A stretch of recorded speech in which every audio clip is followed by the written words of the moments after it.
Today we're going to talk about the timing of God. Anyway, that wasn't supposed to come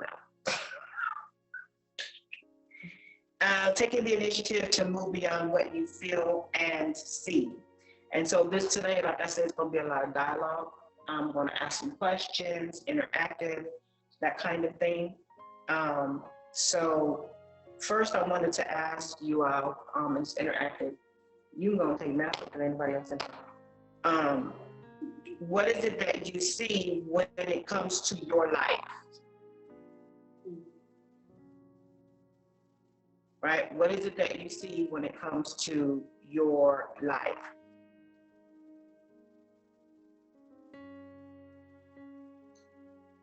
And anyone can open up and answer the question. I don't know why it's frozen. Oh, I'm sorry. I didn't know okay. Yeah, this one is going to be more interactive because I want to ask dialogue. And the reason why, I'm going to ask questions, and depending on whatever your response is going to help you connect the dots to the questions that I'm asking. Okay. Right? So the question was, what is it that you see when it comes to your life? Okay. And, okay. Go ahead. Let me go first. Okay. I see myself as a businesswoman in the area of motivational speaking, life coaching. Those are two main areas. I see myself running several houses, house restoration, homeless houses. So far, 2 has been built international. I do see me, not just myself, but a team of us, actually bringing in women and children, and not just bringing them in, but bringing them in and having them fully equipped before they leave to go into their home, knowing how to handle their finances, knowing how to learning some things about themselves, mentally, spiritually, physically. And I also see myself with a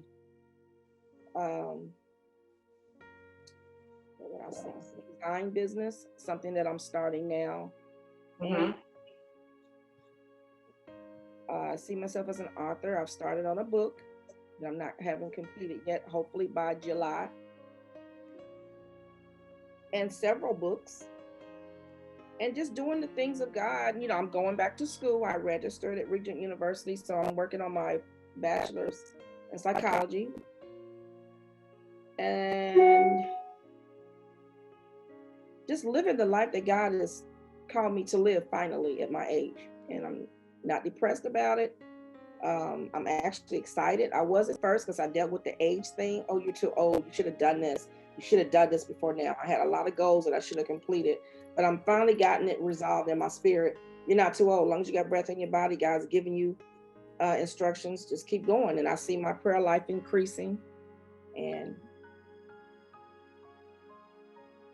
my children, leaving a legacy for my kids. Don't ever want to leave my children out. I'm not just doing this for me. I'm doing this for my children, so that when I'm long gone, that what I've done on the earth can still carry on through my kids and their kids. That's good. Yes, ma'am. That's a good dialogue. So welcome, Charmaine. So we're having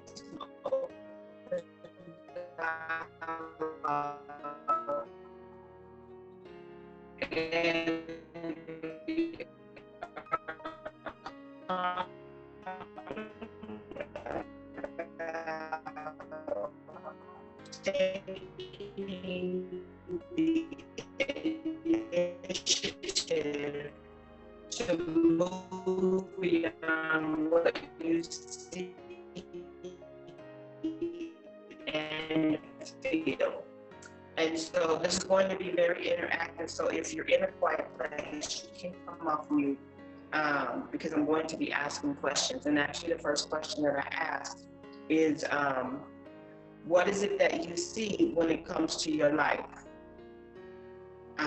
Charmaine, can you hear me? Charmaine?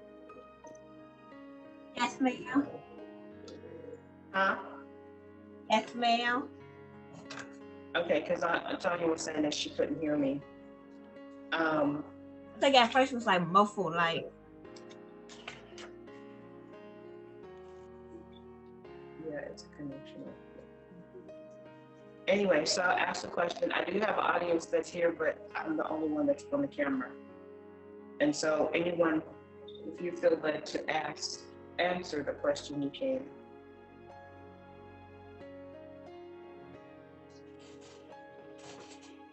Oh, you said, what do I say for my? Say that again. Oh, I didn't get to. You said, what do the Lord say for my life? No, the question was, what is it that you see when it comes to your life?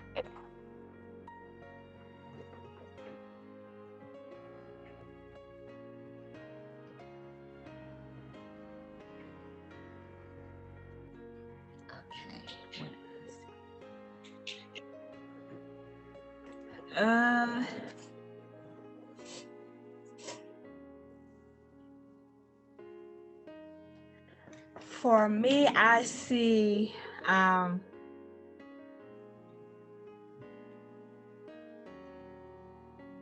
for me, I see for me, how would I say it?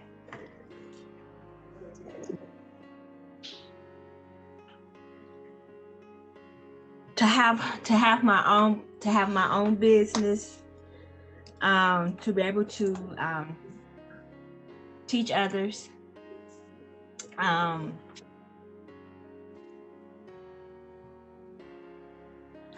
in school for business. Okay. And to reconnect my family and have a legacy for my daughter. Okay, when you say reconnect your family, what do you mean by that? So we all can, so the younger kids can know each other, because they don't know each other. They don't even, they're not connected. They don't know, the younger generation don't know each other. So my daughter don't even know who her cousins is. So I'm my prayer is to get everybody reconnected together, so the kids can know each other. So that's my other prayer for the younger generation. Okay, good. I'm gonna come back to you because I just something dropped in my spirit. Anybody over here want to take a shot at that question? I've seen a lot of growth in myself.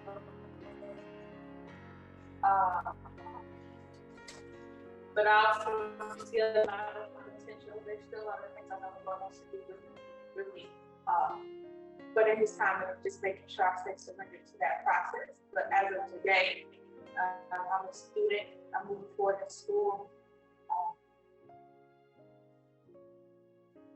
I see myself as a writer as well.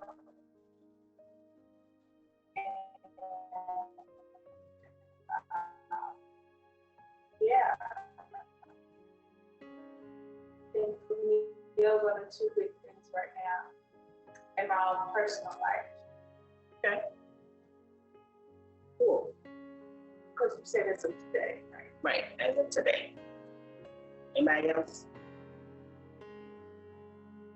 Let's not all talk at once.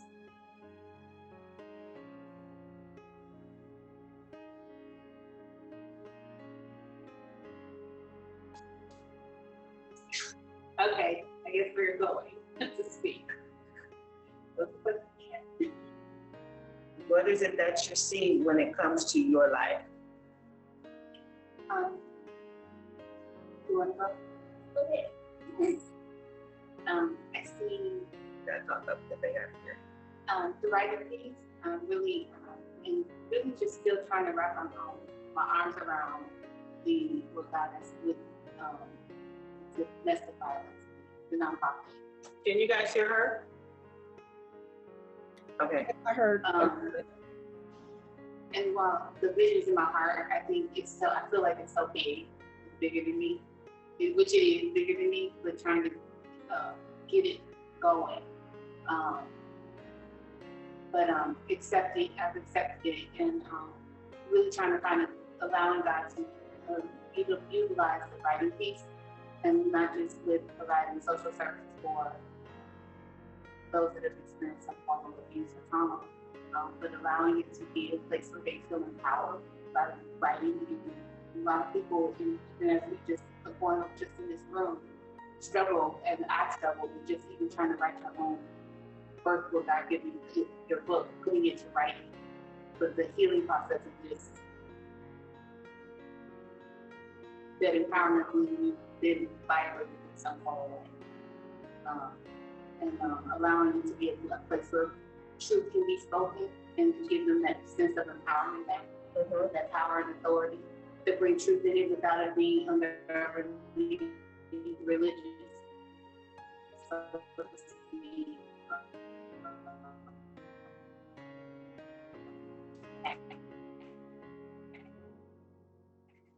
that people can see Christ, see truth. In the books, writing as an author, reading and writing the books. That part. Yeah, they're still coming. And yeah, so yeah. Good. Right. Can you guys hear me? She said, can y'all hear her? Everybody is like, can you hear me? Can you hear me now? She said, yeah. Okay, for me, where I see,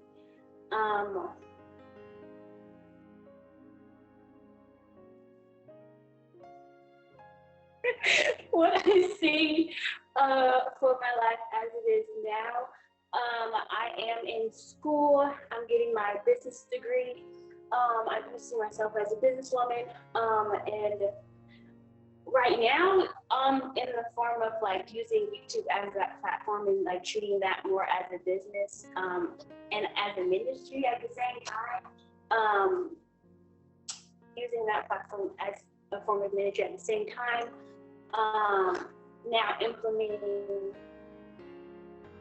faith talk videos or truth talk videos, and being able to share God's truth with other people, and bringing them in, and at the same time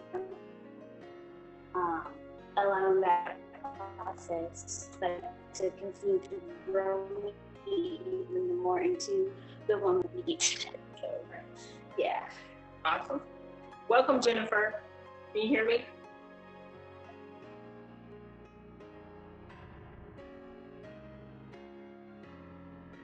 Can you guys hear me? Okay, great. So these were all great responses. Jennifer, if you can hear me, you can come off of you can open up your microphone because we're having open dialogue and we are talking about taking the initiative beyond what you see and feel. And so my first question it wasn't a setup question, but it was a setup question. What do you see when it comes to your life? Now, some of the responses, I heard about finishing school, building more homes, if you will, shutting down the enemy's ear, your enemy's voice, when we talked about you continuing school at the age that you are. I also heard about reconnecting with family, big visions, writing from a place of truth, finishing school, writing, leveraging the different platforms and that nature. And so I'm going to speak to all of that, and there's a reason why I'm speaking to all of that. Because here's the deal.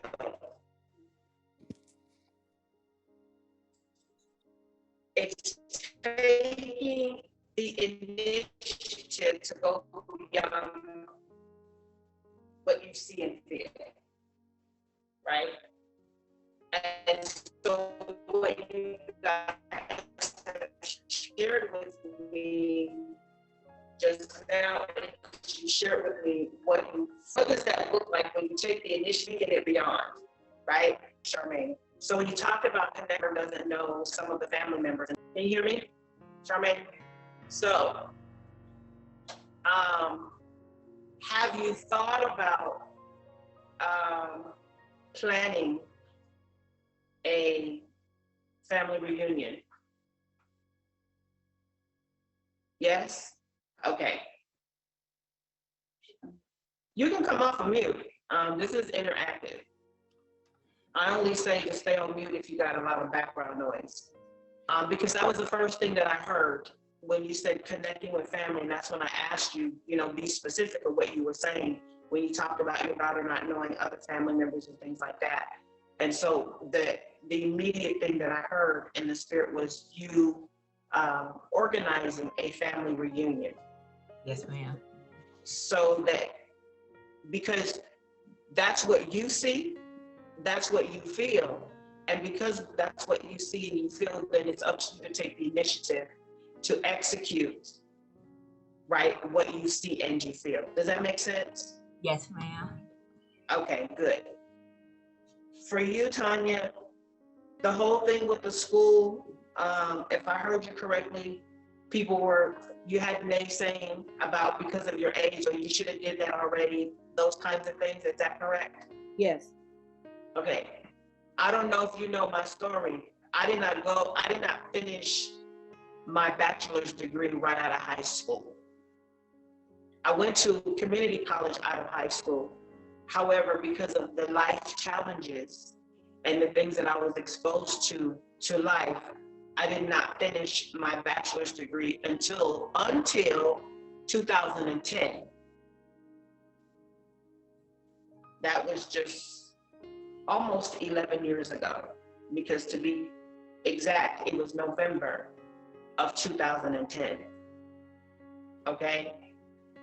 And then I just recently finished my master's and my doctorate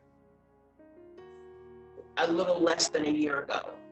And so when people come to you and they make commentary as such, you can look at it from two lenses. You can look at it from a critical lens, not you being critical of them, but them being critical of you, in that you can look at where their life is, right? And like I said, that's why I was being very careful. It's not about you criticizing them, but oftentimes when you have people who make commentary to you like that, those are people who have not. And you can just fill in the blank, right? Those are people who have not. So I would encourage you, there are more adults finishing school in their later years than they have in past. The statistics are very high with adults graduating from college, going ahead and getting continued education than they have in past. So don't allow the naysayers to even have a moment of your breath. You keep moving and you press forward and do what you got to do, because at the end of the day, if God is affording you that opportunity to do it, there's a reason, because there's something that he wants to use in your endurance and your perseverance and to finish up. So I hope that made sense to you. Oh my God, yes, it's encouraging. Thank you, Dr. Michelle. So that's why I'm going to stay in and not give up. Right. Mhm. Thank you. And you're welcome.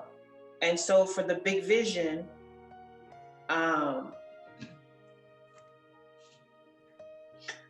Don't just get stuck in the writing of the books, because I'm not telling you not to write books. No, I hear you. But don't get just stuck in the writing of the book, because a lot of the writing, what you think or what you see may appear to be a book, is not necessarily a book. It could be a platform or a foundation of you writing curriculums to help walk people through. And sometimes we get stuck because we think writing, it equates to a book. And a lot of times it's not a book. It's for you to prepare ahead of time your notes and dialogue that you will have with people when they come, so that you can share the dialogue. Books are good, but sometimes it's not in the form of a book. It's a form of a curriculum. That makes sense. If you give me little pieces that needs to talk to me about adult literacy, so I'm like, where did it come from? What am I doing? What is that? It fits in the curriculum, not necessarily a book. And the curriculum is not going to be written where you're just giving it to people. It's in a form like when I mentor people, it's in that form. It's your outline to stay consistent when you're talking.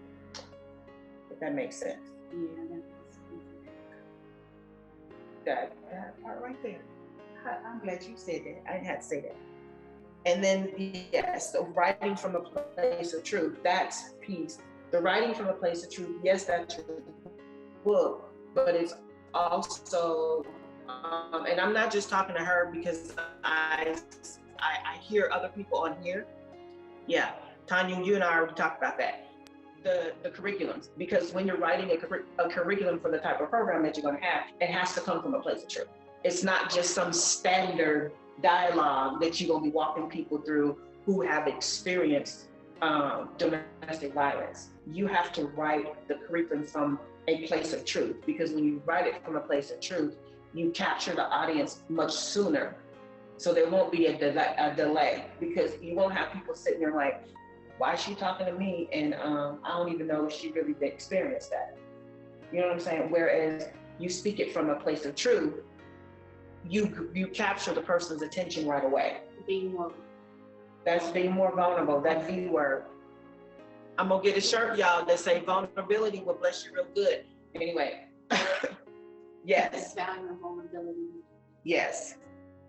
So the school, for the two of you, the school finishing the race without the distraction. That's what I heard.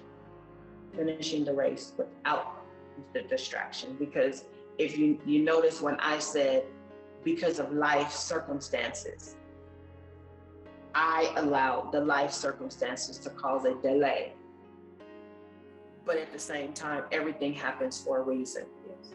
But given that, when you're given a second opportunity, take advantage of the second opportunity. Don't let anything cause you to deviate from the opportunity that is given, because the season that we are in, education, right? And people say, you hear people say, well, you don't necessarily need education, blah, blah, blah. While that may be true, me coming from a place of 20 plus years of HR, when you have the education, it opens the door a lot quicker. It gives you the key. Right. You see what I'm saying? It gives you the key, and it gives you negotiation access, because you have the ability to negotiate certain things.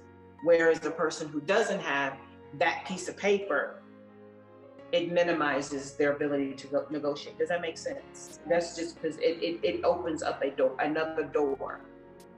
It also opens doors in other arenas too, because the key is, when it comes to education, and this is for everybody, when it comes to education, corporate America looks at, you could say corporate America, or you can look at the big man, wherever the scenario is, big man, talking about VP or whatever, somebody who has power, if you will. When they see people who have finished their education, in their mind, you endured. In their mind, you persevered. There's a level of maturity. There is a level of maturity. You didn't just throw in the towel. because to finish education, it takes a lot. It takes your time, it takes effort, it takes perseverance, it takes endurance, it takes a whole lot of, right? And so those are the things, and I'm just sharing with you guys from a corporate America mindset, because I've been in corporate America for so years, and I've sat at the top, I've sat with the big wigs at the top because I worked in HR, and this is how they think.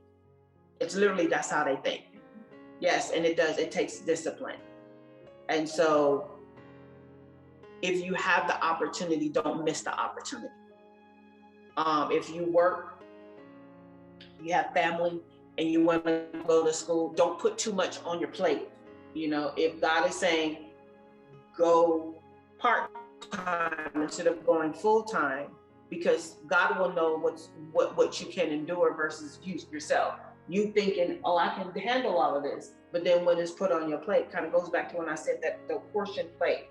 He knows what portions you can handle. We think we know. That's why I asked the question, what do you see and you feel? Because what we see and what we feel is different than what God sees and feels concerning us. Does that make sense to you guys? It's like broccoli. Like, I like broccoli, and I always want this vegetable. Right. Why not get a little extra? But it's very filling. Right, because it's a gastric vegetable. So you can eat a lot of it and it will fill you up, but half of that is air, gas in your stomach. I'm sorry, I didn't mean for it. No, but this is just to help you to connect the dots as to understand why. Versus if I had just got the portion that I needed, I wouldn't have had the extra discomfort. Right, exactly. Right. However, that's how I got to connect the dots. Right. No, This is all true. Because most people think, well, it's a vegetable, it's green, it's good, so I can overindulge, and it's good. My body's gonna get whatever. I mean, the mindset is something. No, But these are things that help you guys to connect the dots. Hey Jennifer, are you in a place where you can talk? I know you were trying to connect.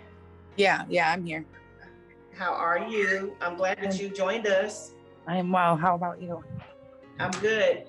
So, ladies, Jennifer is someone that I just recently met in San Diego. She has such a beautiful spirit. I met her and her daughter. So she decided to join us. If you're in a place where you can chat, I would like for you to respond to the question. I'm helping people to connect dots. And so the question was, what is it that you see when it comes to your life? Wow. Right now, that's a good question. Before I would have had so many answers, but right now I'm not really sure. You kind of know a little bit that we were thinking about moving. Yeah. So we're moving to California.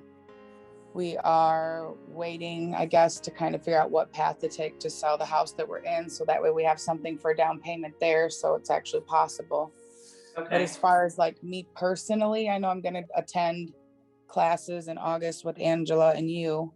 But I don't really have anything set. Honestly, I went to college a while ago. I was going to be an RN. I was 3 classes away from being a nurse, and they failed me out because I got a math question wrong on a test.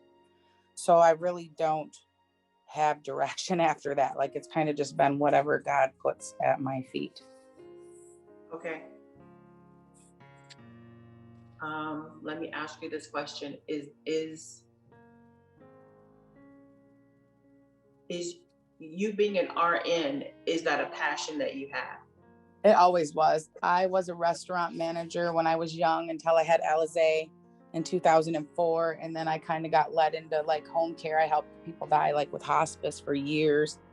And then I found out like I have bipolar and ADHD. So I took disability for a while, which is what I'm on now. And I was going to do school. So yeah, I think I've always been called to it since my kids were young. I would encourage you to seek that out further. I don't know how soon you're looking to move. They have some awesome, wonderful, dynamic schools for nursing in California that I do know.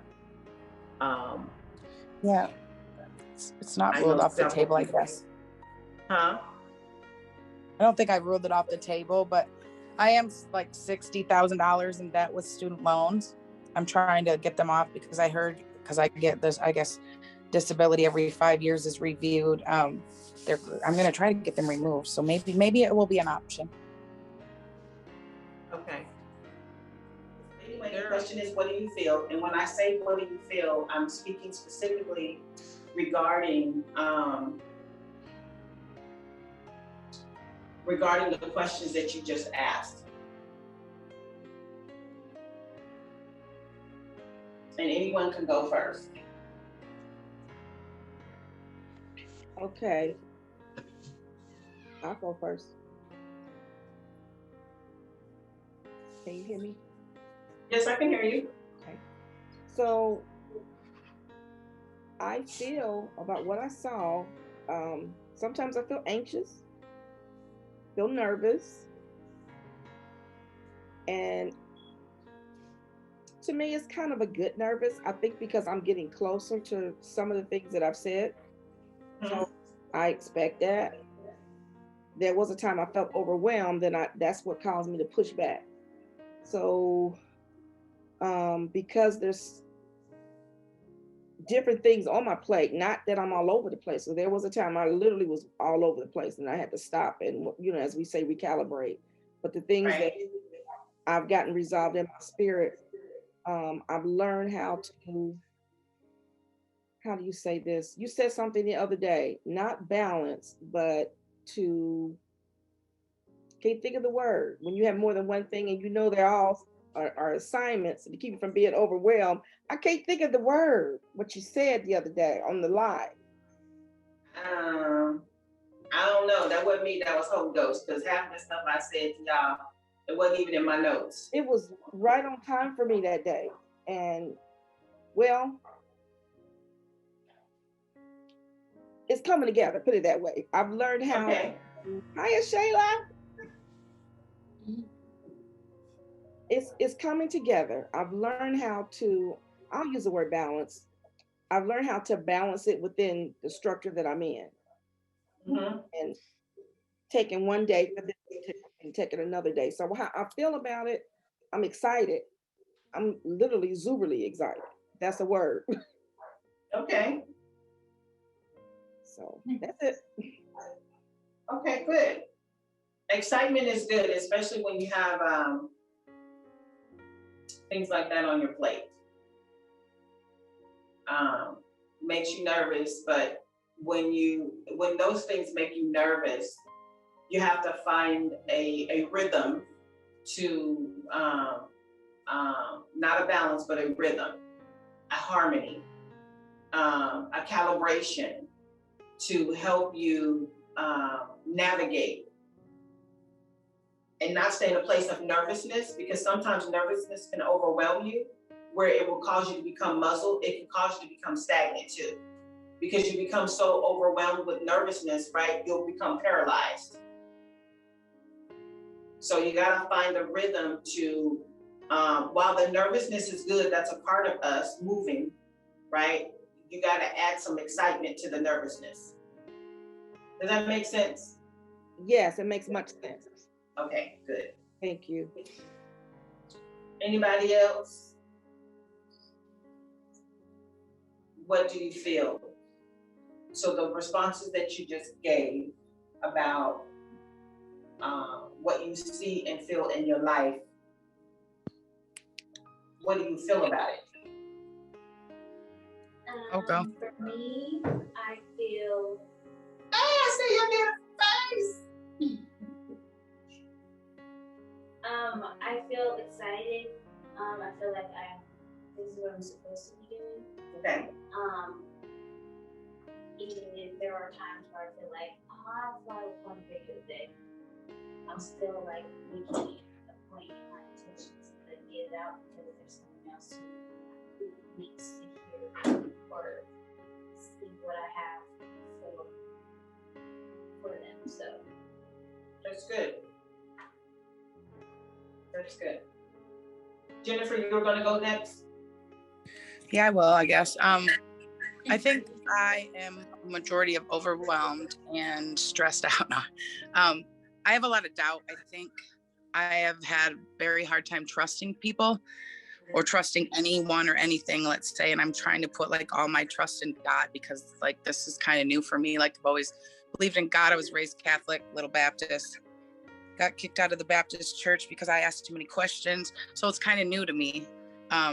So I'm trying to just trust that everything that I feel is like God telling me what to do is like gonna be God.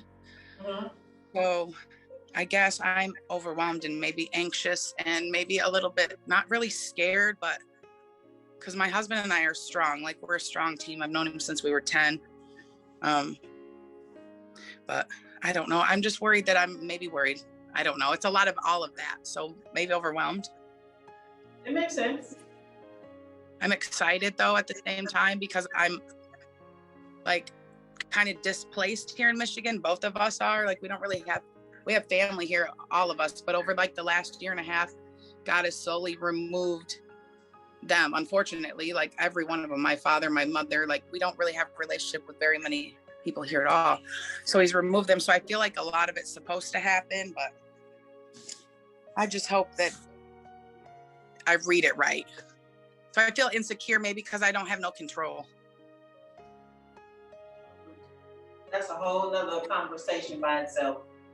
Yeah, like I'm Italian and German, and I'm a Gemini, and I'm a control freak. I'm not gonna lie. Like I'm very self-analytical, and I'm a control freak, and I have like no utter control right now over anything I feel. Like I don't even know if I'm supposed to, hi everybody, up close and personal, but I don't even know if I'm supposed to like be packing to move, if I'm supposed to like, yesterday we got this random postcard in the mail that says, hey, I buy houses, you don't have to fix them up or anything. So I don't know if I'm supposed to call them, or if I'm supposed to call a realtor, if I'm even supposed to move there, or if I'm supposed to move with you, or if I'm supposed to stay here. Like, I don't know. It'll all work out, right? That's what everybody keeps saying. So.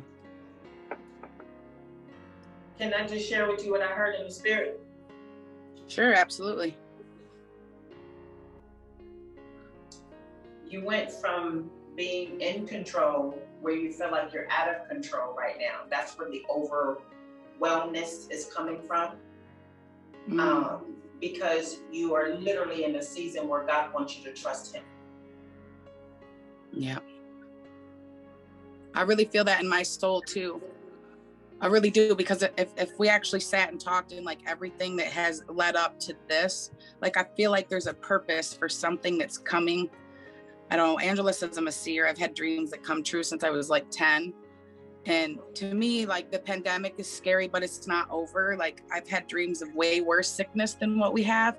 So I don't know if maybe there's like this big purpose where I'm supposed to be out there at least closer to you guys or what. But yeah, I have to trust God. That's what everybody's saying. My nail tech said that yesterday. Random got sit with him and he was like, you know, how are you? And I was like, I'm all right, but I'm kind of stressed. I felt like I could talk to him. I said, you know, really, I feel like I'm being called to work for God, like my whole family does. So we're actually moving to California, and he just started telling me that I needed to trust him. He's like, I got goosebumps. He said, you're going to be awesome. You just have to trust God. And like I had been looking at scripture, and I think it was 2 Corinthians chapter 26, verse 20 or something, but it was talking about if you just trust God and you do his work, like he's going to provide and take care of you. But so I need to do that, but how do I just do that? You know. We're going to talk more offline. Okay. All right. Yeah. I appreciate all of you. There is something that God wants me to share with you specifically about where you are right now. Okay. Because I was there 9 years ago. Okay. When I was preparing to move from California to Texas. Okay. So, yeah. We're going to talk. Cool. Yeah. Anybody else want to share? That's not all talking once. Yes.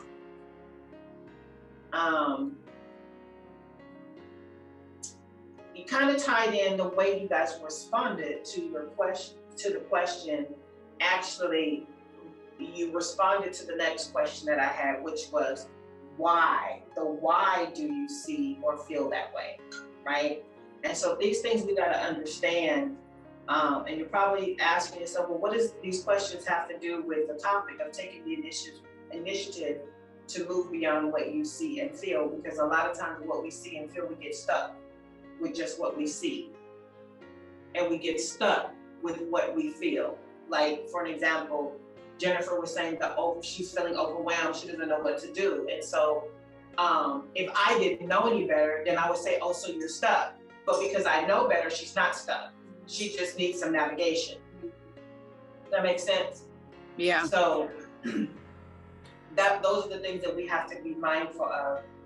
We can get to a place where what we see and feel may appear to be so overwhelming, it will cause us to just pause. Sometimes pausing is a good thing, but if you notice, I said pause, I didn't say stop.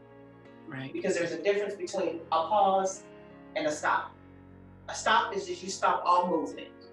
You don't move forward. You just set it to the side. A pause is like you're watching a movie and you have to go to the restroom or something, so you take the remote and you pause the movie to go handle your business, and you come back and you press play to continue doing what you're doing, right? So that's what the pause is. It's okay to take a pause to reassess, to reevaluate, to reevaluate the dots that are being connected, right? No different than when you utilize a navigation system or your GPS on your phone when you're trying to get to a specific location. Do you always just hear the voice that's telling you to go straight, turn left, turn right, or do you periodically look at the navigation to make sure that you're on the road that is appearing in the image, the digital image that's on the device? I would gather that you periodically look at that image, the digital image, because you want to make sure you're on the same road, right? So that's what that looks like.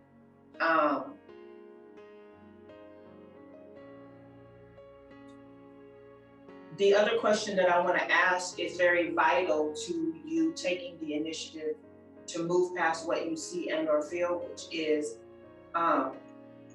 knowing how long you've been seeing and or feeling.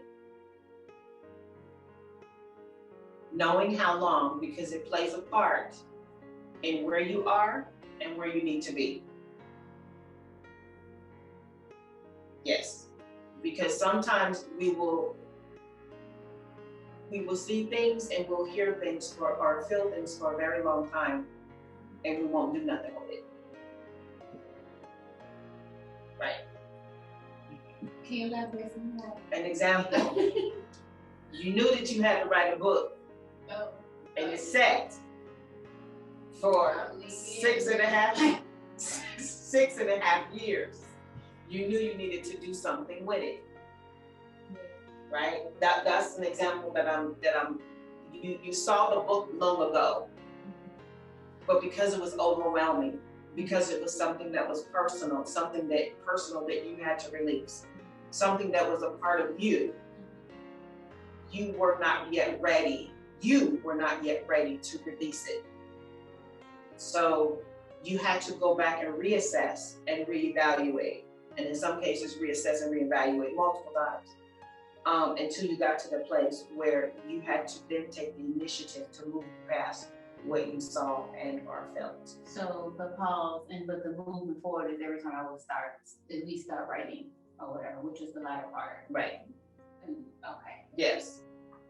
So for others of you, that may look different, right? So for an example, Jennifer, the whole RN school thing, that was something that she has been seeing and feeling for quite some time, for a very long time.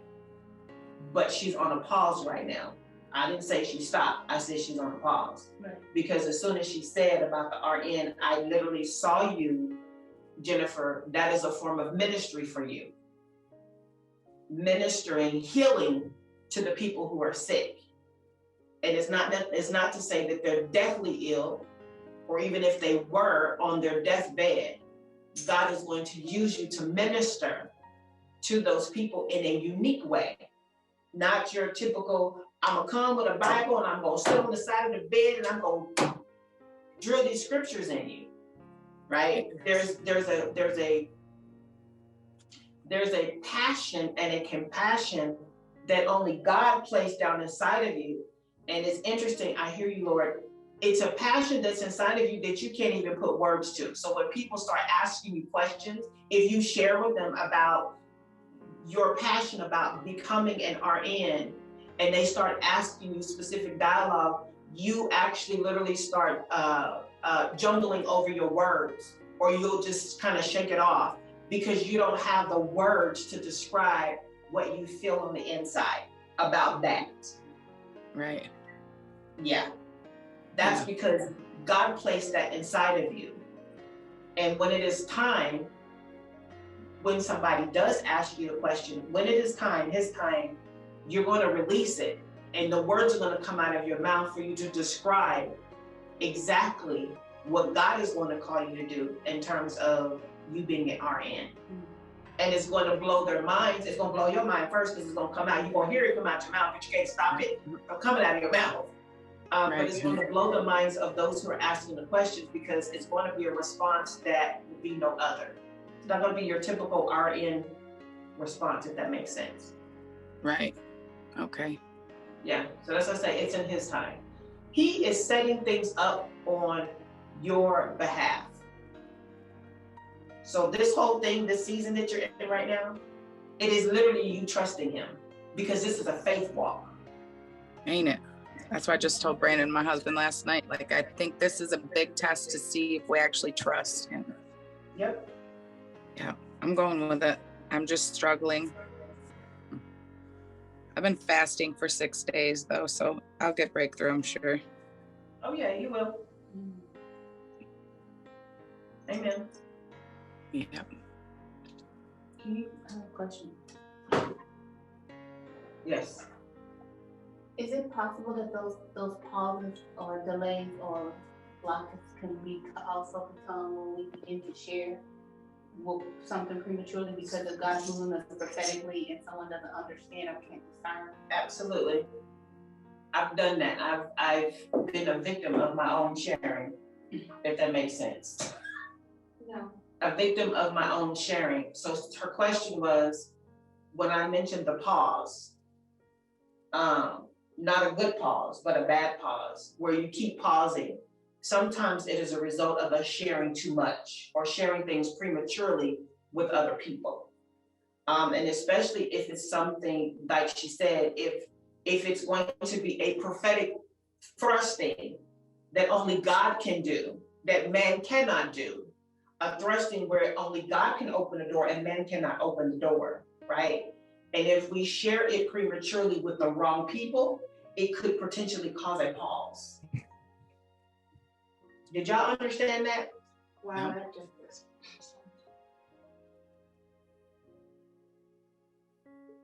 So that's why y'all, especially these in this room, always hear me say, I don't share a whole lot.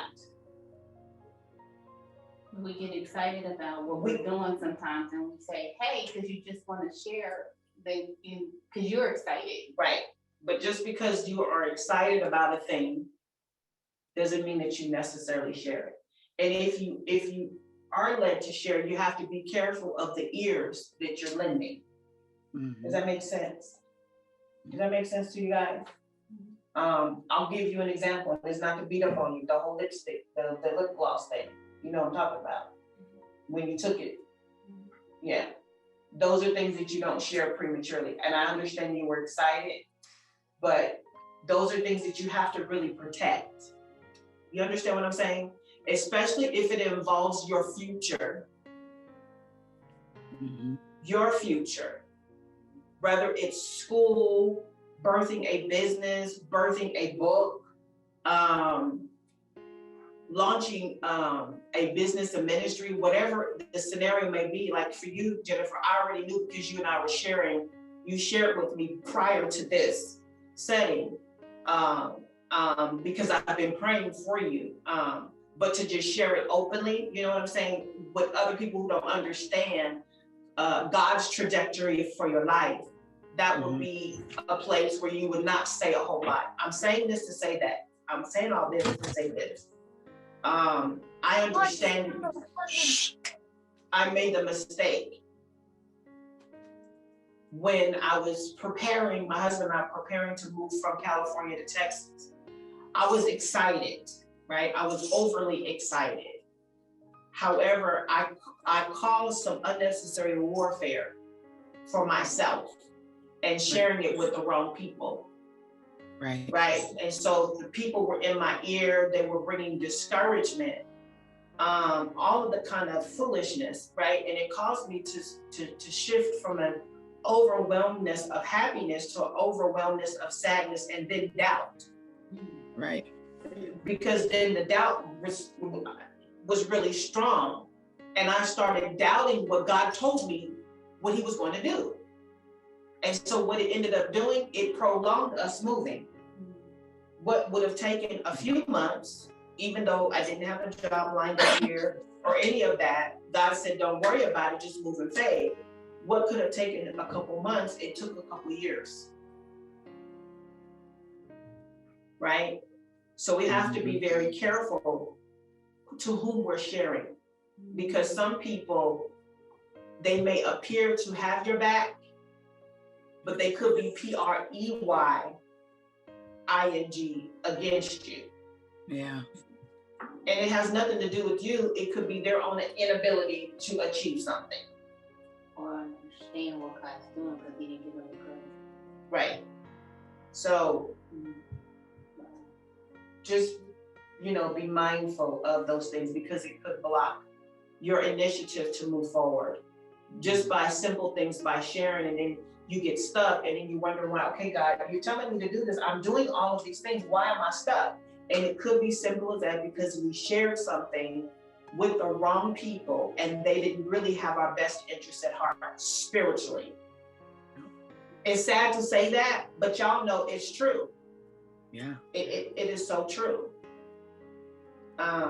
So just be mindful of that. There's other stories I can share about when I prematurely shared and it just messed me up. That's why we had to move to Pennsylvania. When I made my shift from Pennsylvania to here, we had to move so quickly. You had to be in the timing. Because even though the timing was missed in the beginning, God brought around another opportunity. And he said, don't miss the window. But it was so quick. Right. It was quick, but that's what God does. It was a matter of either you were going to trust him in that quick move or you were not. And then even in the trusting, and this is for you also, Jennifer, even in the trusting, when God says it's time for you to move, you got to move when he says move, because you don't want to miss. There's a window. Yeah. And so if you think about portals, right? Portals will open and then they close back up. Yeah. Right? And you don't want to get stuck in the middle of a portal. That's not a good place to be. So you got to, when the portal begins to open, God is going to tell you and your husband now. Yeah. So I would say to you, and I'm going to answer your question that you didn't ask me, but you were just thinking off of the top of your head. Prepare yourself now. Get the boxes and start packing up. Get rid of what you can get rid of. Huh? I love you. Okay. Okay. I'm going to tell you, during that whole time that we were waiting to move, we had boxes, we had stuff packed up. And me being who I am, I had the boxes strategically packed up in our living room along the wall. And they had big pieces of paper, white pieces of paper on the front of them. So each box was labeled. The boxes were not taped. The boxes were open in case we needed to go back into the box and get what we needed. But everything was packed. If we didn't use it, it was packed. And we literally lived like that for probably about 9 or 10 months. Yeah. Because we were preparing for God to say now. Right. Does that make sense? Yeah.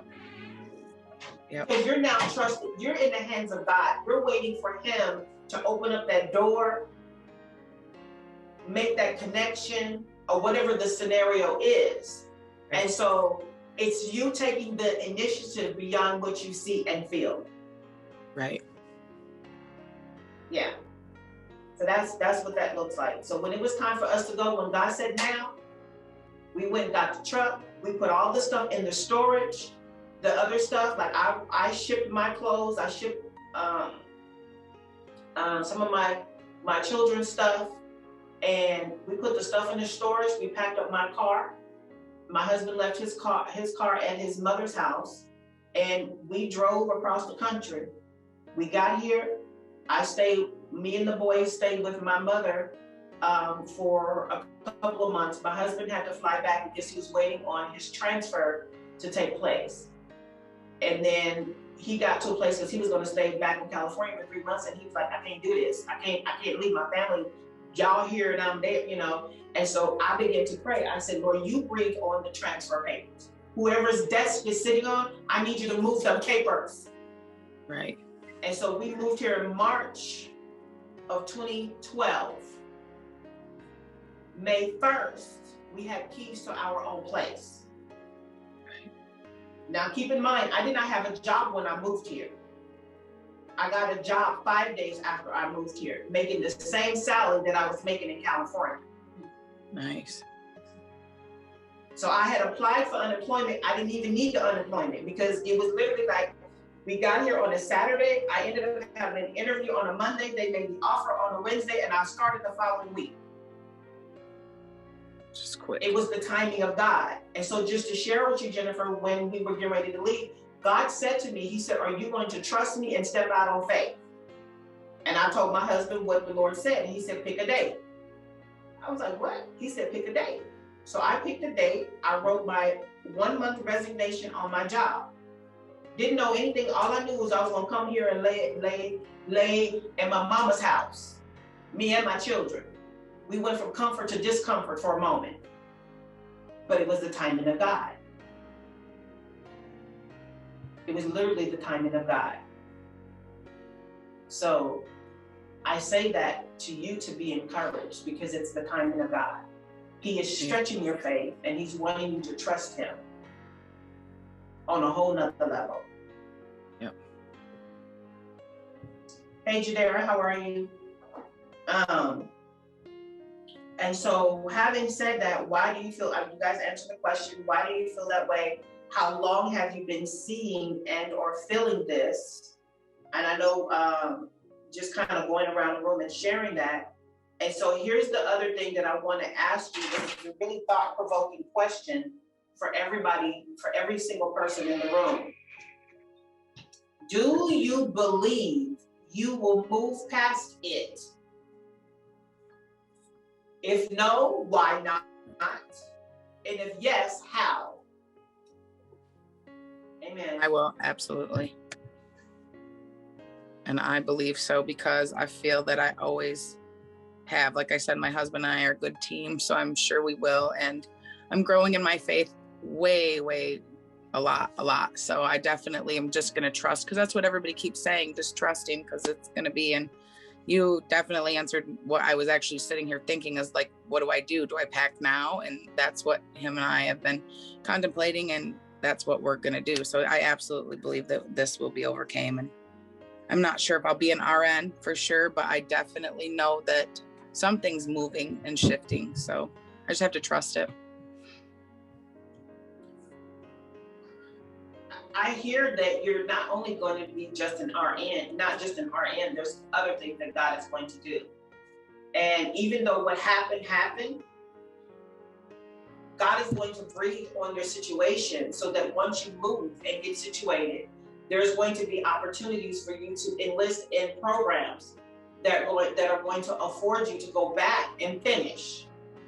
And it's literally going to be quick.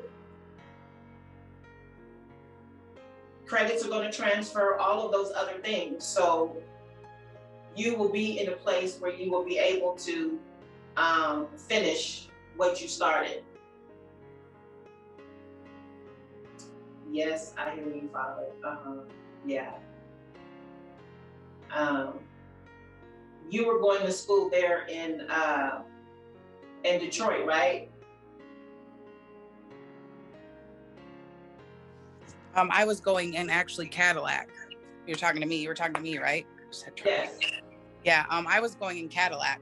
Actually, well, Michigan, right? Yep. Yeah. Yeah, I was going to Baker College. Yeah, the reason why all of that happened is because it was not meant for you to get your nursing license in that state. Right. That could make sense.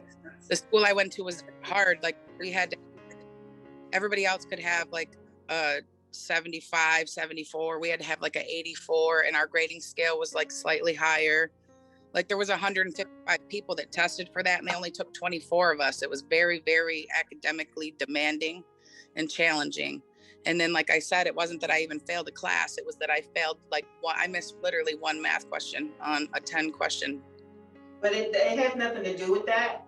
It was just not fair. I'm just gonna tell you what I heard, and I'm gonna keep it moving. We can talk about it later if you have questions. It would have been you having a soul tie to the state of Michigan. That makes sense. Just wasn't the timing. Right. So you don't need the license in that state because it would have rendered you a soul tie. That makes and sense. God is trying to remove the soul ties from you and your family by shifting you out of there. Yeah, that makes complete sense. Timing, it comes back to. So yeah. So Jadera,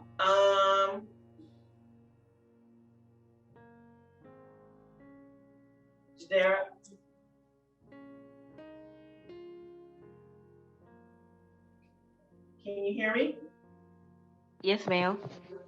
Okay, so I'm going to ask you the same question I asked everybody else because this is a collaborative. And so one of the questions I asked is, what do you see? What is it that you see when it comes to your life? Like, you mean like where do I see myself going, or just where you are right now?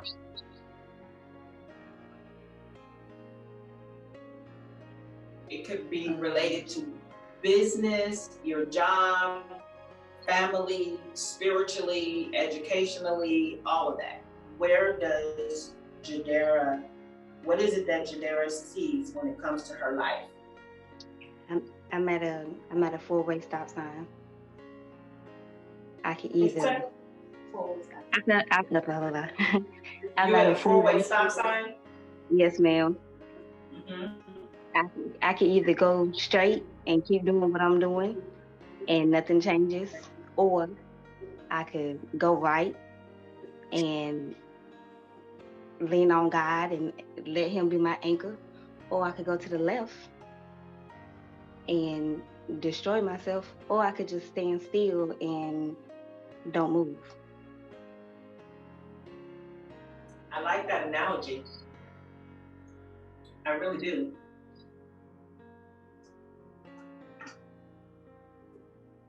What do you feel? Which road do you feel you need to be taking?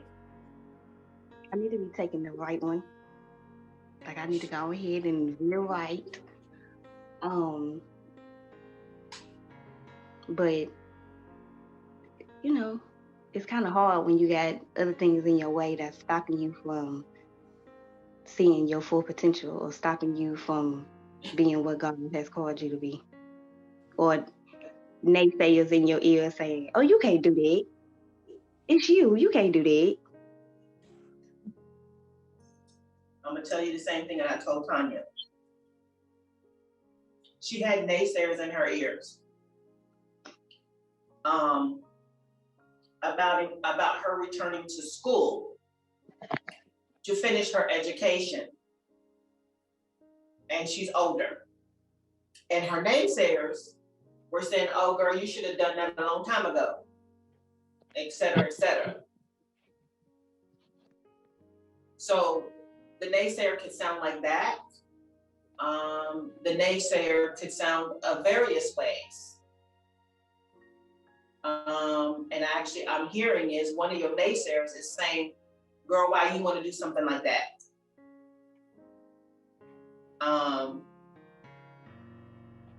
That's going to change things for you. You're not used to change and kind of those kinds of things. And the reality of it is this.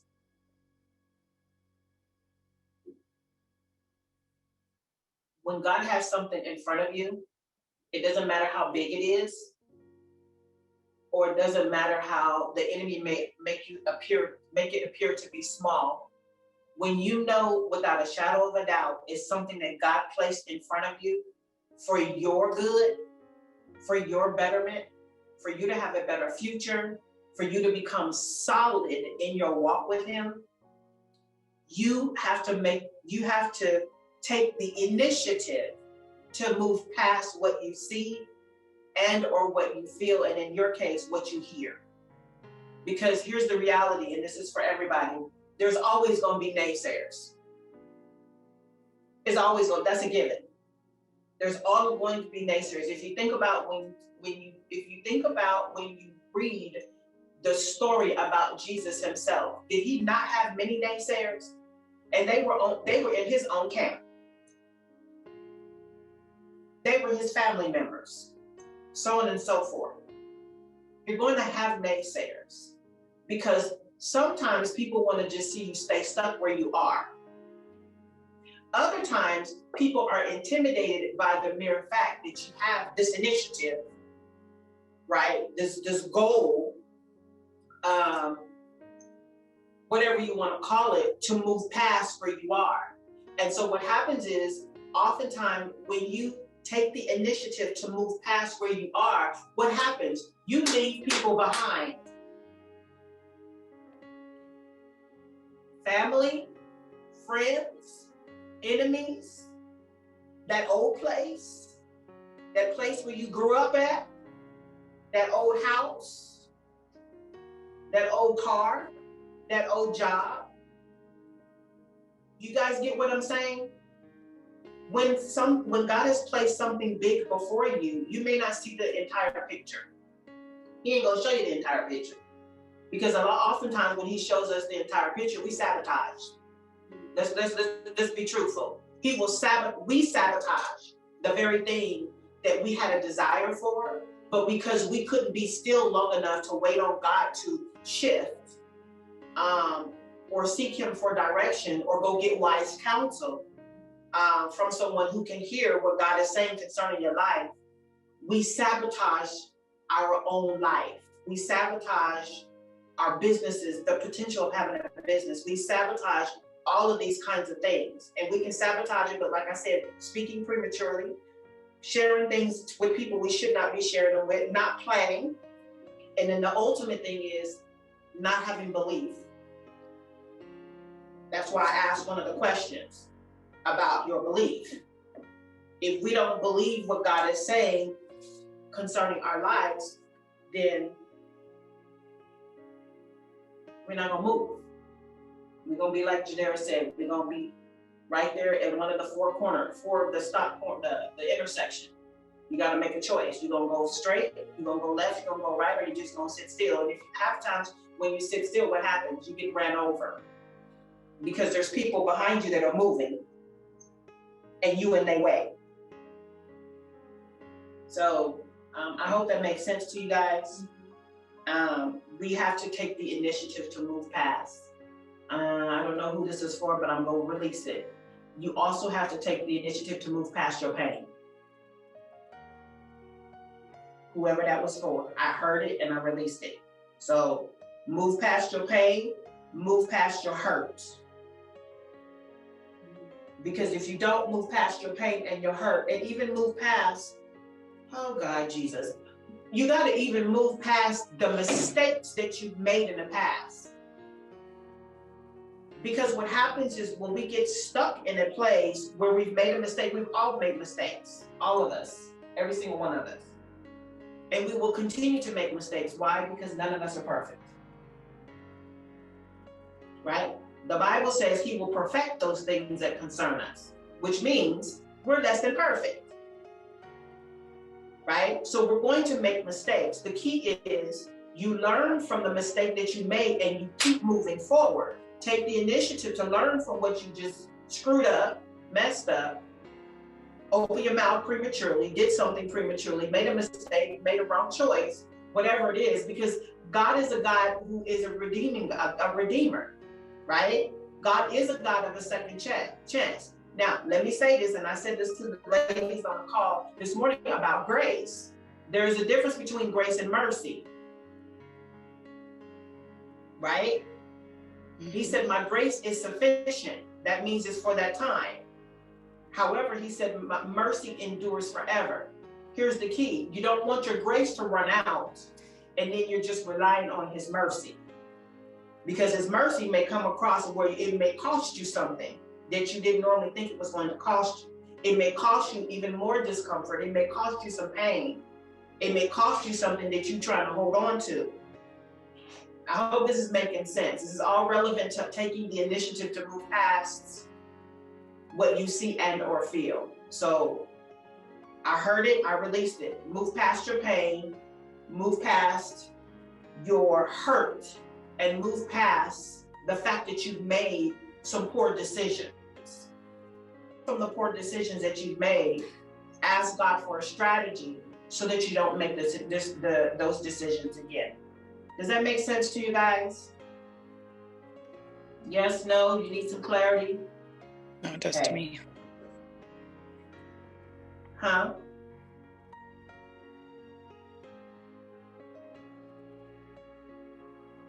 So move past it. And if you need to have a sidebar conversation with me, that's fine. We can have a conversation on the phone, or even set up a Zoom, whatever it takes to help you move past your pain, to move past your hurt, and to move past your poor decision making. We just got to get where we need to. And so, having said all that, I'm going to ask a question. I know I said taking the initiative to move past what you feel and or think. So when you think of the word initiative in your own mind, removing what I just said to you, what does the word initiative mean to you? And I'm going to go around the room. Everybody needs to respond to that. I'll take a shot at it. Taking initiative is doing something without somebody telling you to do it. Just jump in and do it when you know you need to do it. You know, you've been hanging around me too long, Tanya.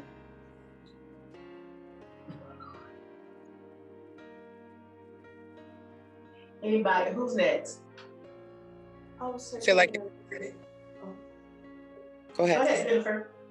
I just feel like it's for me taking that first step off the cliff, just plugging my nose, jumping. I have to do it.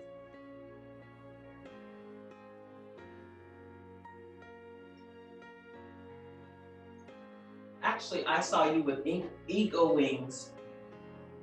It's more of a flight. I mean, maybe I won't drown, right? I am going to fly. That's a good one. I like that one better. Mm-hmm. Well, there's a strategy in an eagle. When an eagle, because an eagle doesn't fly, an eagle soars. And there's something, okay, I'm gonna release it. Because God is trusting you, he's wanting you to trust him, right? Mm-hmm. If you think about the eagle, if you don't know anything about eagles, I would encourage you to go and do your research on an eagle. When a storm comes, the eagle doesn't soar the opposite direction. The eagle soars right into the eye of the storm. And the eagle allows the storm, because you think about it, a storm is moving, right? It's moving. Right. So the eagle soars right into the eye of the storm, and he or she allows the storm to move them to the next place. So all they're doing, if you think about it, when you see an eagle in the sky, you just see their wings like this. Whereas when you see a bird is always flapping. Yeah. Right. And you're right. So the bird is also lower. The eagle is up high, like God, and looks down low. Right. And so the eagle allows the atmosphere around him or her to just push him, to thrust him in the air. And because he's built up the strength in its wings, i.e. your faith, you're just soaring. So when you said off the cliff, when you went off the cliff, you did not descend, you ascended. Okay. Okay. I like that. Yep. Yeah. So who else wants to take a stab at when you think about initiative, what does that mean to you? Initiative to me is moving to the tone of the action and moving to the direction with posture, with endurance. That's good. That's good. Who next? Adam, when I think of initiative, I wrote down get up and go. Like, don't stop, don't hesitate, don't think about it, just go. Right. Just go. Just do it. Nike sign, just do it.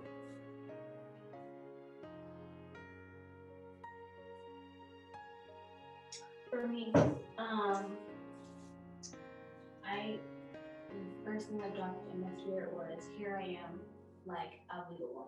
Like, if there's no one else who's willing to do it, I'll take the initiative, I'll be the one to go for it. Whatever happens. That's good. Mia? Like I said earlier, I just heard lead. You said what? I just heard lead. Taking initiative is kind of what Shirley said. It's just, you just go forth despite what it looks like, despite how it feels. Exactly. And that's exactly what taking the initiative is. It's just moving forward despite what you see with your natural eye. Because remember, our default as human beings, we always see with our natural eye first, right?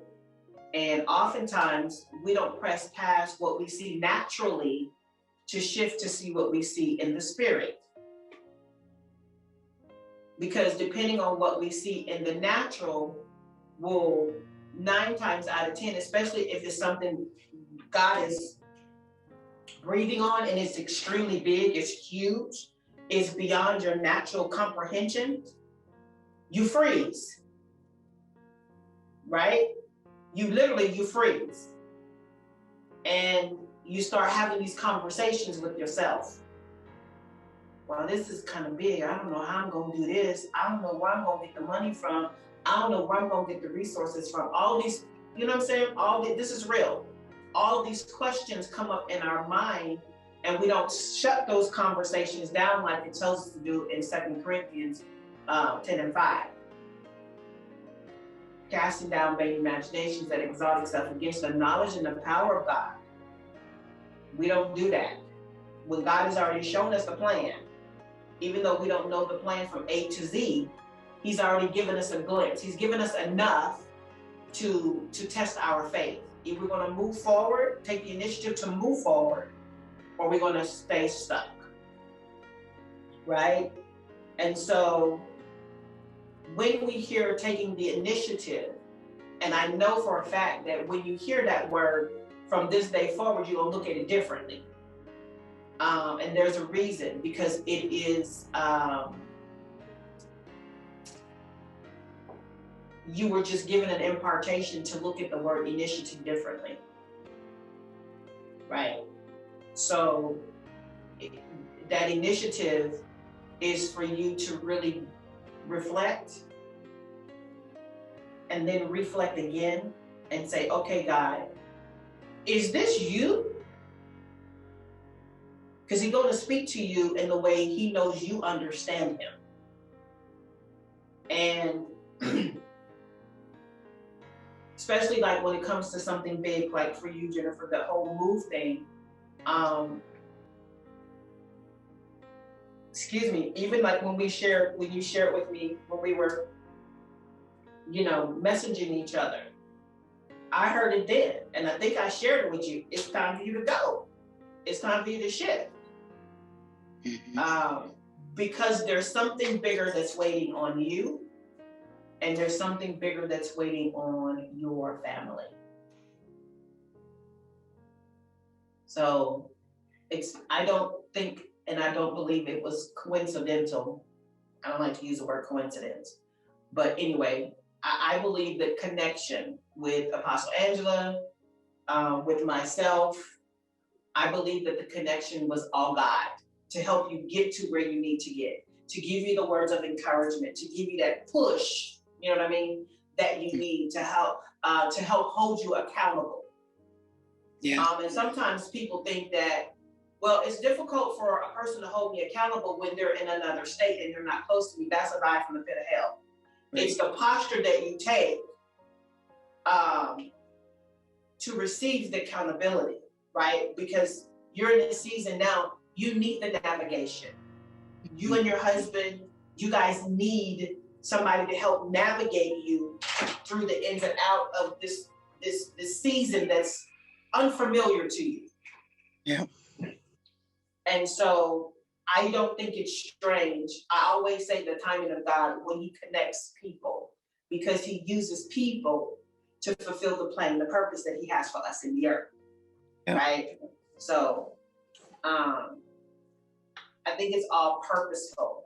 And I just think it's interesting with each of one of you guys, what you see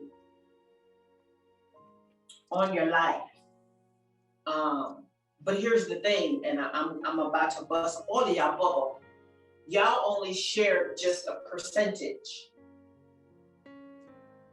of what you see and or feel.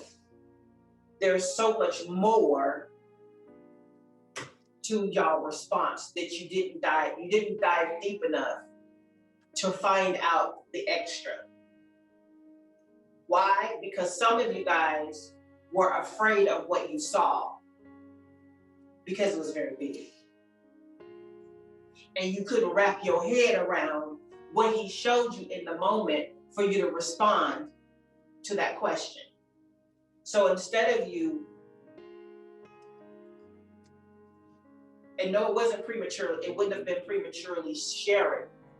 But some of you guys, it was so massive, so big, it scared you. And so you had a doubt for a minute. Oh, that's not, you know what I mean? That's not what he's showing me.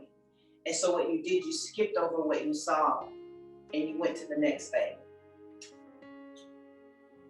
I know I'm hearing God. I know I'm hearing him. And it's actually almost every single one of you guys. You stuck with what was familiar.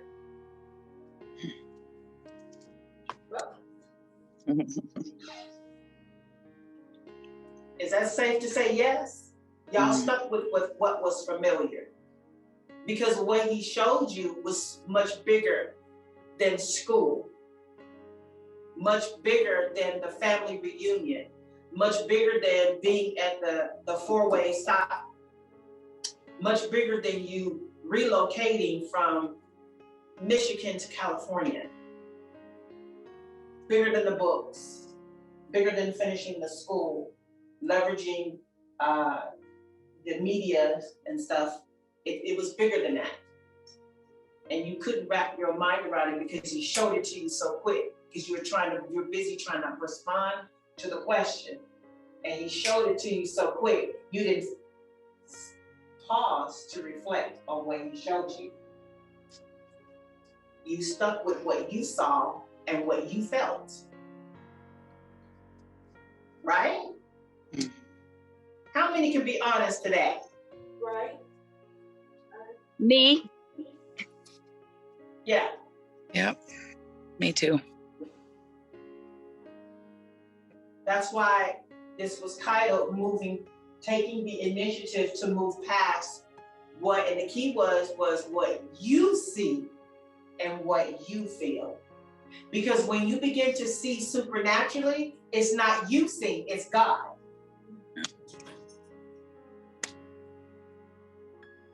because you move past yourself. Does that make sense? So when we take the initiative to move past what we see and or feel, we're moving past our natural and we'll become supernatural. I just downloaded one of y'all, Apostle Chris's little lessons. But yeah, that's what happens. We get stuck with what's familiar and we become comfortable with that. Even though God, even in let's just say, even in what he did show us, we stay stuck right there. And he's saying, move past it because I'm a bigger God than that. He says, I'm bigger than that. I'm bigger than the U-Haul or the budget truck moving from Detroit, from Detroit, Michigan to California. He said, I am the truck. Boom.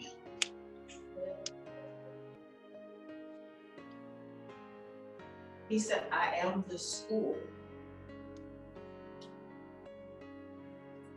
I hope y'all caught that. When he says that he is school, that means he is the instructor.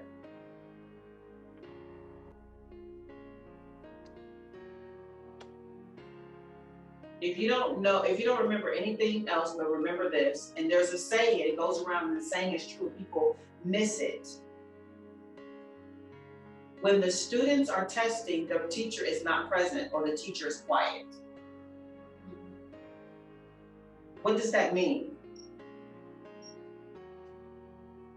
When the student is taking a test, the teacher is quiet. When the student's faith is being tested, the teacher is quiet. So need a teacher. So when your faith is being tested, he's going to be quiet. Right. I think so.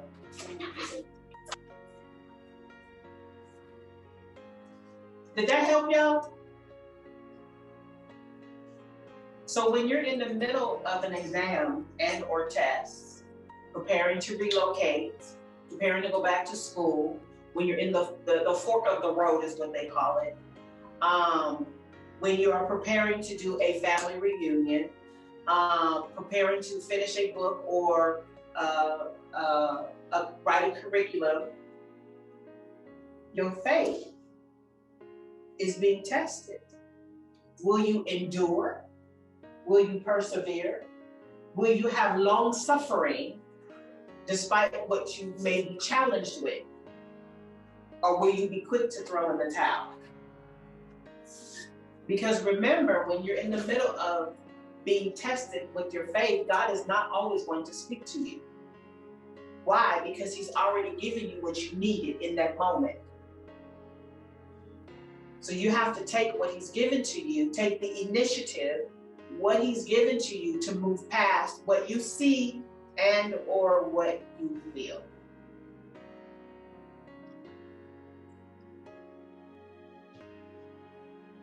Exercise your faith. As I say, put feet to faith. Faith over fear. Fear is nothing but false evidence appearing real, or false expectations. And I say false expectations because the enemy will plant these things in our minds and we have an expectation of what the enemy has planted in our mind, and we're looking for that to manifest, which is contrary to what God has already said. Thank you, Holy Spirit. I just broke down fear on a whole nother level. So we've put the enemy will put these false expectations, these false thoughts in our head about what God has already shown us and or told us. And so then the fear rises up and then we can't move forward because it's a false expectation. We're expecting what God has shown us to go a certain way, a different way than the way God had already preordained it to go. And so what we do is we start operating in fear. And when you operate in fear, you become paralyzed. You become paralyzed in your thinking and you become paralyzed in your movement. When I say movement, it's moving forward and doing whatever you need to do. If you need to plan, you stop planning. And then instead of you instead of you planning, what you do is you go into this mode where you become analytical and you start asking all these unrealistic questions when you already have the answers. God has already given you the answer. So Charmaine, he's already told you to move forward and plan that family reunion. And it's not just because of your daughter.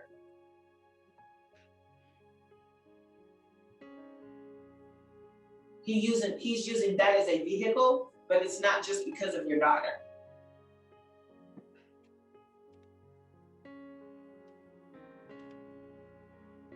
Right?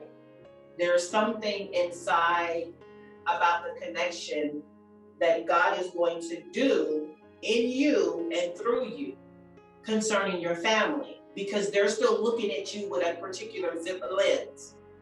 The lens that they're looking at you through is a lens from the past. And so when you plan this gathering, when they lay eyes on you, when you have a new lens, their lens is going to have to shift, because if it doesn't, it's going to cause them to become blind. Right? Smoke, they're not going to be able to see clearly, because what the lens that they're looking at you through, they can't see, because that's not who you are anymore. So it's not just about your daughter. All right?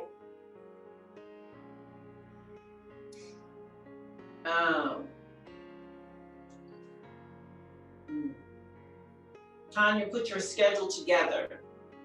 What I mean by putting your schedule together, develop a time management schedule for yourself, because there's the thrusting that's about to take place. We already had a brief conversation about the other program, the catapulting program that you're going to go through, that's going to thrust your coaching.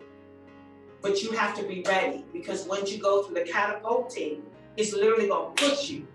So you got to get, and I know you just felt that, you're going to have to get get your ducks in order, because when it's time for you to start writing those curriculums, it's literally going to go like this. And if you're not in order in all those other places, something's going to fall off. Does that make sense? I hear you. All right. Finances is one of the main things. I've got to get in order. It's funny, I just saw you in the spirit, Jennifer. I saw you shit. Like, she coming for me. Yeah, I saw you shit.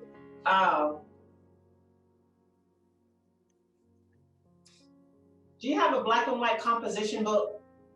Yeah.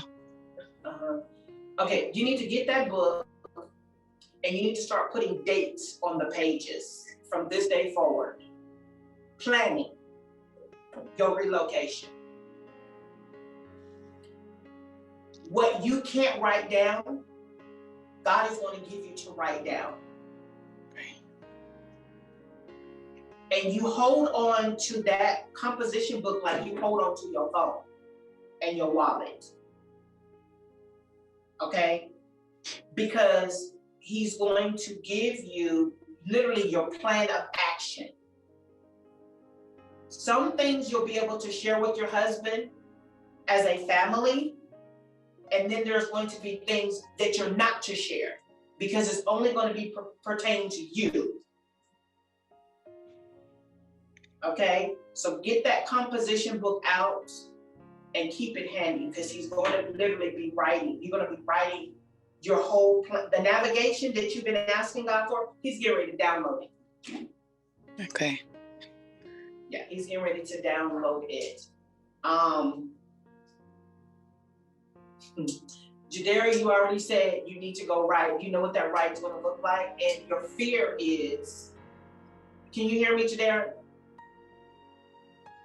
Yes, ma'am. Okay. Your fear is that when you go write, you're going to be in a different environment. You're going to be around different people.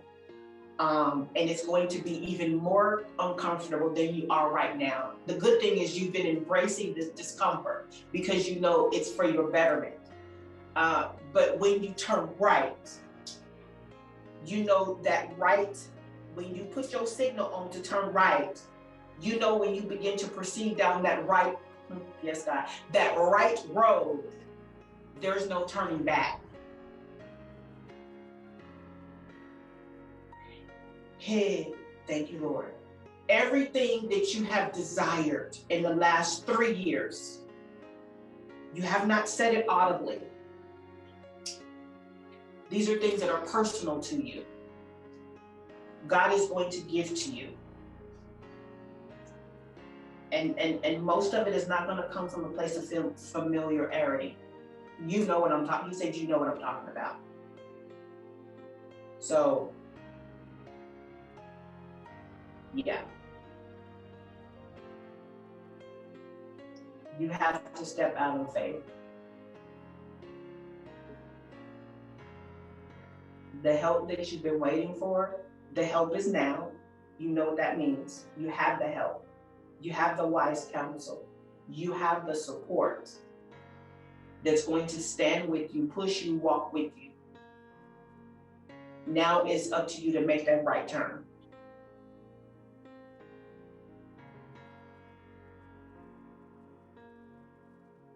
Yeah. Shayla, I'm not looking at you because I gotta get the full picture of what he's showing me. That whole thing with the makeup, you already know where that comes from. And he is showing you the bigger picture. You're moving forward, but there's still a little bit of fear. And a little bit of fear is because you want to make sure you do it right. Because you're busy looking at, well, I don't have all of this teaching or what do you call it? The training behind it.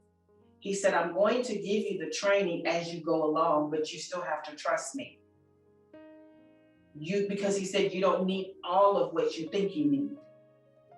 He said, I'm going to breathe on it. He said, yes, you will go to get those training, but he said that training is only to perfect what I already put inside it. I hope you heard that. He said he's going to perfect what he already put inside of you. That's a gift that you have. That is not a talent.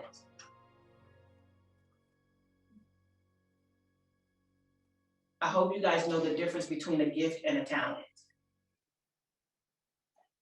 Gift is what God gives to you when you say yes. A talent is something that's already that's you just cultivate. So he said he already gifted that to you.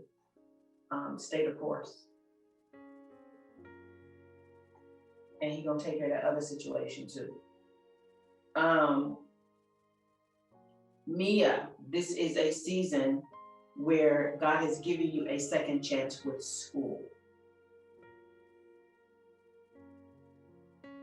And though you've managed to come this far, he's requiring more from you. More focus, more time management. Because you get ready to go and shift to this campus, if you will. It's not going to be what you think. There's going to be other opportunities that are there, and he's not going to share them to you until the moment. But if you don't have the time management and the balance, if you will, you're going to miss those moments. Because what he's going to do, he's going to blow your mind about the whole school thing. Because you're still stuck behind the decision you made back there about school. He said, move past that. He said he's already proven to you what he's going to do and what he is doing. Because you didn't think that it would happen. The school, you know what I'm talking about, the whole school thing. You didn't think that it would happen. And he said, that's just the tip of the iceberg. He's going to show you more. He's even going to breathe on the financial aid in your favor on a whole nother level. But it is up to you to stay the course. It is up to you to focus. It is up to you to leave that other stuff behind. You don't realize the school that you're about to go to, the mascot is an eagle. Where? That one where you were planning to go do the tour. The mascot is an eagle.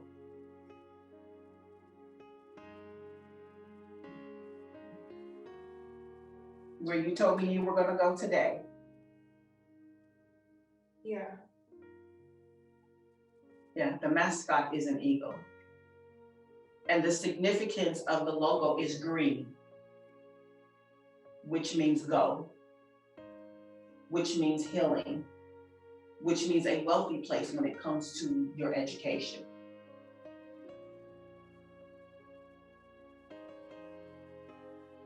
Yeah. We'll talk about it later, but that's what I saw. There's significance in things that we do and we don't think about it. God shows us little signs. So it's up to us to pay attention. Felicia, it's time for you to move forward. You gotta write out that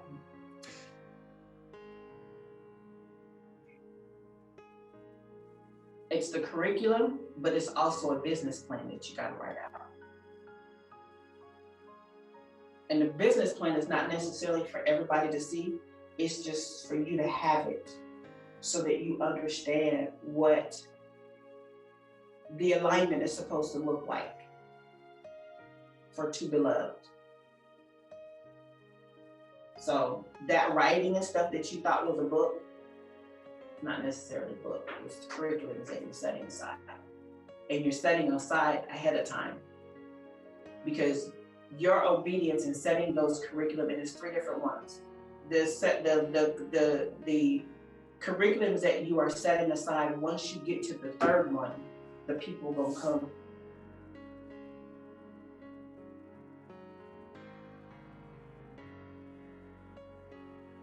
There's 3 levels of them because depending on the severity of where the person is. And don't get stuck with what he's going to have you write. That's just your foundation. Because a curriculum is always subject to change. Yeah, but don't get stuck there. If he gave it to you, you write it, you write that, and then move on to the next one. I'm going to tell you like I told Tanya. Your curriculum is your foundation, it's your starting point. And it may shift from person to person, but you still have a starting point. You know what I'm saying? You have a starting point. Yes, you have that foundation, that starting point. And so depending on he's showing me a building, and the building represents the person.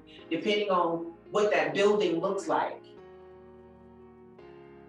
you may have to add a brick or take away a brick. Does that make sense? Okay.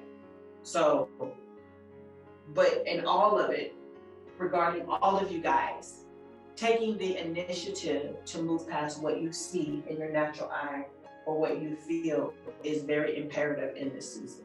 Because like I told y'all before,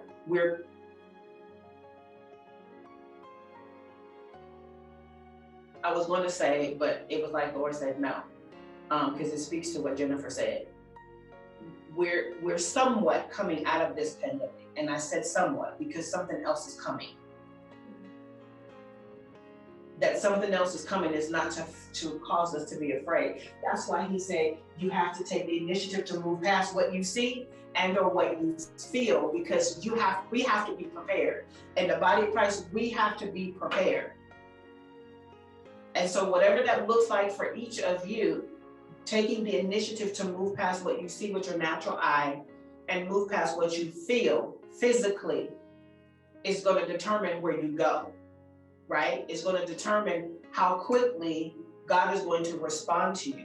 Open up doors, open up windows, send you where you need to go, connect you with the right people, provide you with the resources, so on and so forth, right? It is up to us. And what does that encompass? Taking the initiative to move past what we feel and or see requires faith. It requires faith and requires that 5-letter word, trust. If you got trust issues now, you need to put it to the side and you need to move forward. Because if you continue to have trust issues, that means you're not trusting God. That means you're not exercising your faith. Faith is the substance of things hoped for and the evidence of things that not seen. So,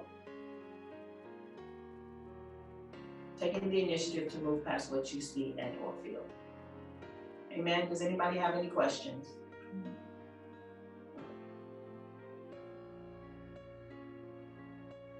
No questions? I got one question. Yes. Can you inbox me your Cash App? Okay.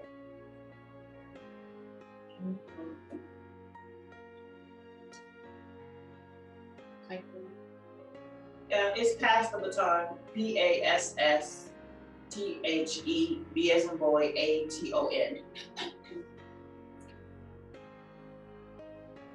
So $ pass the baton. So when you see it, you'll see a logo of literally a hand with a baton. It's a pink and white logo. You'll see it with a hand with a baton in it, passing it. Thank you. This is amazing. Welcome. You're welcome. You all right, Jennifer? Yeah, I'm good. Okay. You all right, Charmaine? Yes, ma'am. Jadera?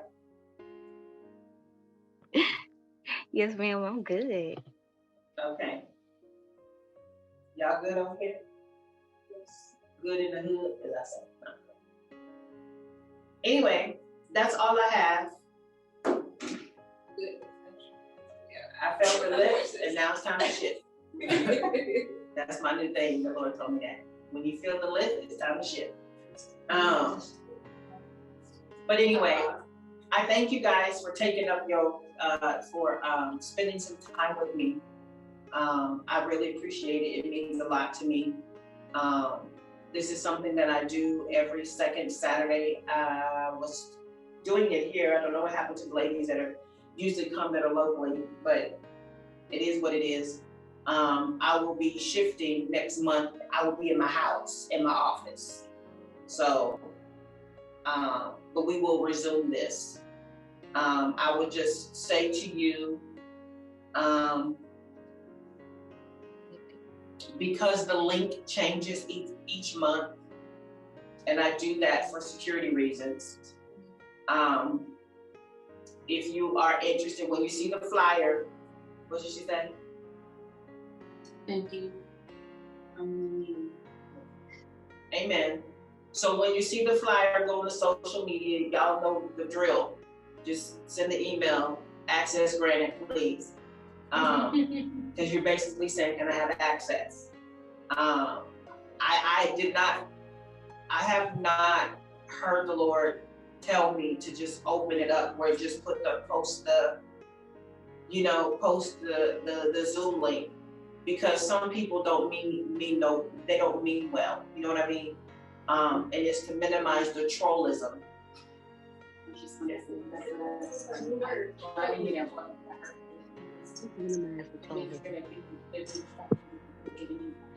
Right, because this is considered an impartation, and you have people who want to block people from getting impartations, if you know what I mean.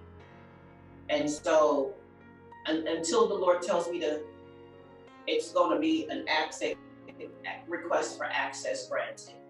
I would just say to you, you can spread it. You know other people who need to be on here. There is a different empowerment, if you will, every month. I release whatever God tells me to release, and it's different each month. Last month we talked about missing opportunities. The month before that, I don't even remember. But yeah, it's something different each month, and my thing was, God, you give me what is needed right now for the people. Whatever they need for the people, give it to me. You know what I'm saying? Give it to me right now. And sometimes he'll give it to me several days before, and sometimes he'll give it to me the night before.